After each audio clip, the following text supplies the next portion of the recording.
Greetings. I am Black Light, Elder Black Light, Supreme Council.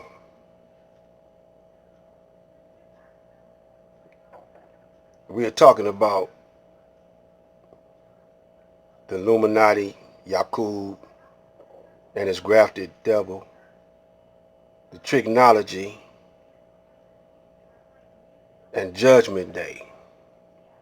Yesterday was Martin Luther King Day, and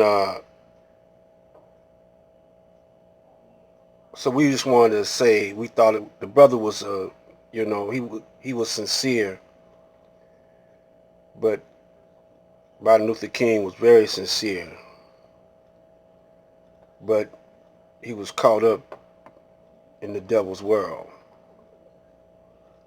When the Honorable Elijah Muhammad say separate, he don't mean just physically separate, mentally separate. And so we're going to get started on try to explain,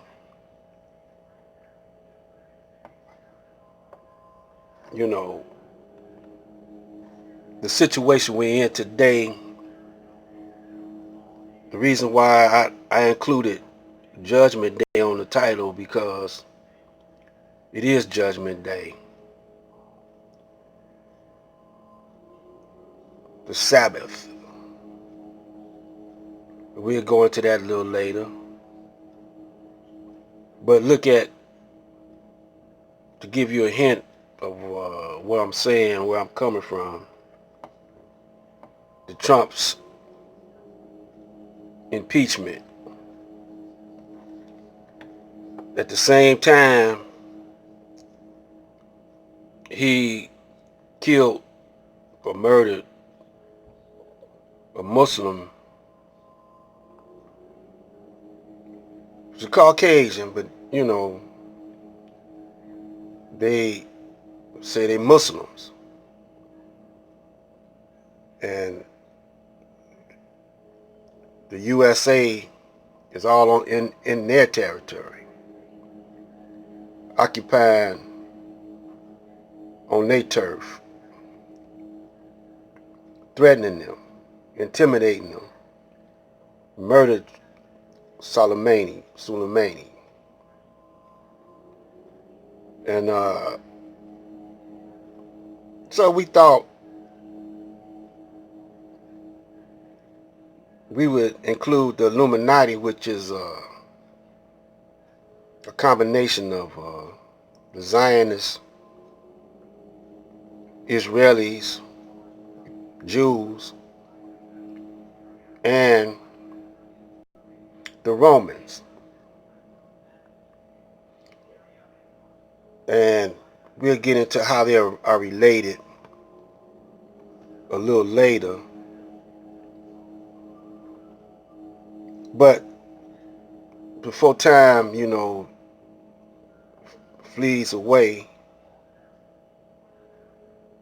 let's get down to the nitty-gritty. I'm trying to make you see what I see.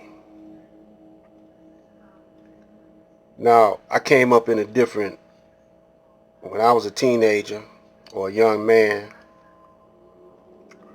I was born in 46, and 67 in Detroit, we had the what they call the riots. And it was one of the worst riots.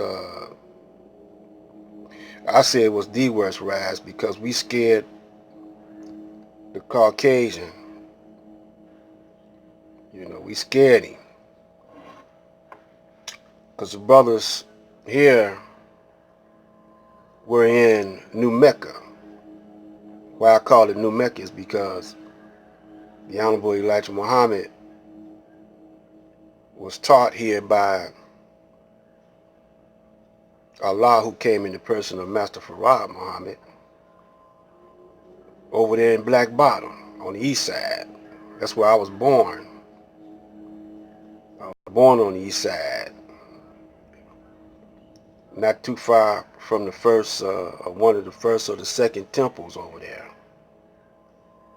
My mother, she became a Muslim, MGT. My grandmother, my uncle, and their sister on my mother's side. On my father's side,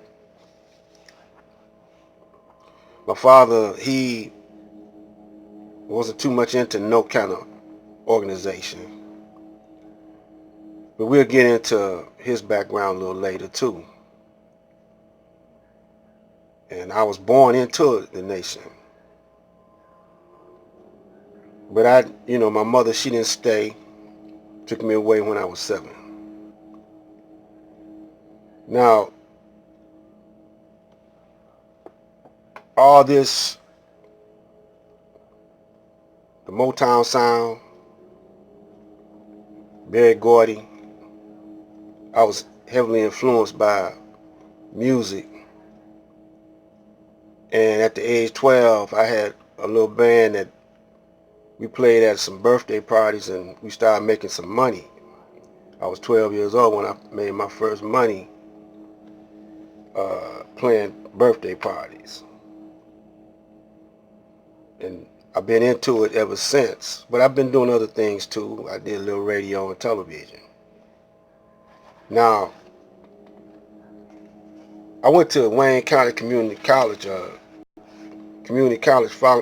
founded by a brother Shaw College. And it evolved into Wayne County Community District. This brother here, Candy Kumasi, PhD, was one of the instructors. He was an English teacher. But he was dealing with black studies too. He combined both of them together. And I noticed, see, I was a little older than the rest of the students. I was into my 30s and they were into their teens. And they didn't appreciate him combining black studies into English. But he wanted us to comprehend words. That was his main focus, on comprehension of what we read. And I got an A+ in his class. So I challenged the rest of those teachers, but most of the teachers there were black conscious. They were either Shrine of the Black Madonna, black nationalists, or Muslims. So we're not taking in today's time, the dumbing down of black studies or black consciousness. And so when you think about Caucasian European, you don't think about him being caveman, Neanderthal man. You don't think about him being backwards. He went through a dark age at one period of time, and he had to be enlightened again. From the Greeks to the Romans to the Dark Ages. Now I'm reading from a book, old Quran, right here. It's old.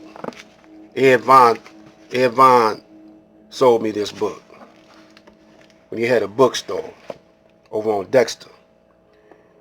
I'm going to read from the cave.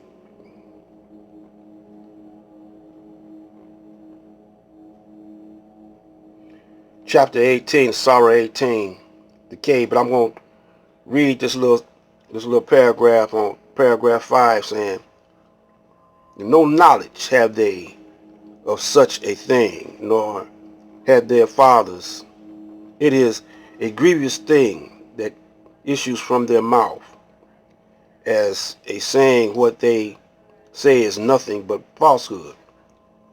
Thou wouldst only perchance fret thyself to death, following after them in grief.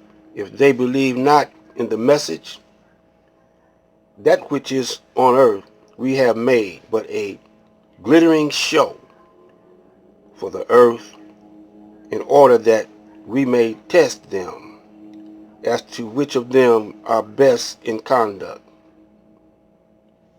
We're going to stop it right there. This right here, in this book, The Cave, if you have a Quran, it's talking about actually the Caucasian when he was in the cave. I can't read the whole surah to you, so I'm going to get key points as we go into this study of the Illuminati. See how it came about, and to condense it, they were here. We drove them to the caves, as I read yesterday. We drove them to the cave because they wasn't acting right. They was causing trouble, just like they're doing now. So we drove them to the caves. They stayed there for about 2,000 years, I believe. And Moses came and gave them civilization, but he gave them Tricknoledgy. Now,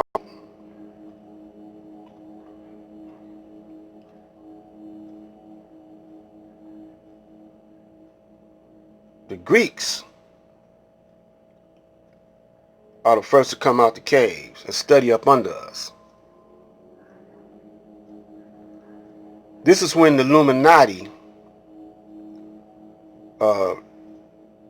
even though they might not have been saying that term Illuminati, but these are the enlightened ones that twist the history, twist the words, use the Tricknoledgy,